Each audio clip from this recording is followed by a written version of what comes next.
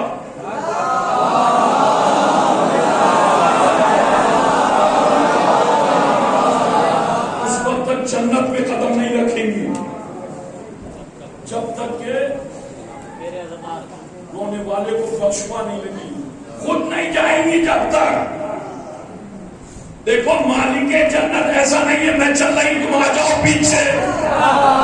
سیدہ ابھی پڑھا نہیں، جناب نے شعر میں پڑھا کہ بات خدا سب سے افضل پڑھا ہے، تو یہ وہ بیوی نہیں ہے جو کہتے میں جا رہی ہوں میرے پیچھے آ جاؤ، ہماری یہ رسول کی بیٹی ہے، رسول کی سوچا نہیں ہے۔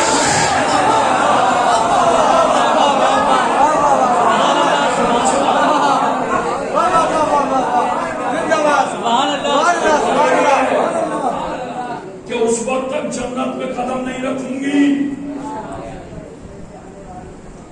جب تک اپنے چاہنے والوں کو، رونے والوں کا لفظ ہے، بخشوا نہیں لوں گی۔ قوم سیدہ یہ ویسے نہیں کہہ رہا ہوں، کبھی آپ سوچو میں دکان میں ویسے نہیں، میں دلیل دیتا ہوں کہ اس وقت تک میں جنت میں قدم نہیں رکھوں گی۔ تو یہ جو ہے جنت میں قدم آپ دیکھیں نہیں رکھوں گی جب تک، تو یہ اب اس پر جہاں پڑھا گیا، جہاں کہا گیا کہ دو آنسو ایک آنسو بہاؤ، کس کی حدیث ہے یہ؟ کس نے فرمایا؟ کون سے معصوم فرمایا؟ بتاؤ کہ جو میرے جد امجد پر دو آنسو محبت سے بہائے، میری جد امجدہ جناب سیدہ اس وقت تک جنت میں قدم نہیں رکھیں گی جب تک رونے والے کو بخشوا نہیں۔ کس بیوی نے، کس معصوم کا قول ہے؟ یہ 8ویں امام امام علی رضا علیہ السلام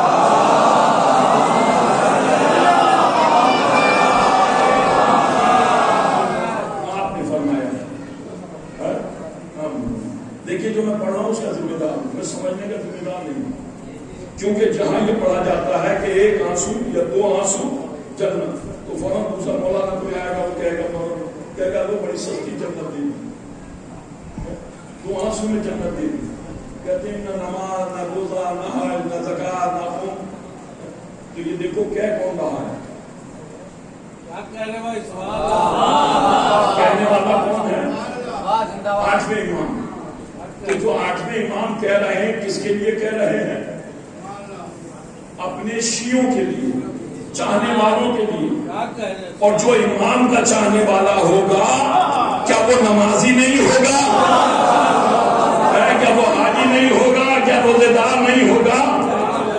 بھائی ایک صفت بیان کی ہے انہوں نے، مطلب ایسا ہوتا ہے کبھی آپ گھر سے نکلے سودا لینے کے لیے تو گھر والوں نے کہا یہ ضرور لے کر کے آنا، تو اب باقی چیزیں ہیں اس کے ذمہ میں ہیں، بھیجا جس چیز کے لیے گیا ہے اس پر نظر ہے، اس کی اہمیت پہچانو وہ کون سی ہے۔ اس لیے خیر سب واجب، نماز بھی واجب، روزہ بھی واجب، حج بھی واجب، زکات بھی واجب، خمس بھی واجب، جہاد بھی واجب، لیکن نوعیت کے حساب سے واجب ہوتے ہیں۔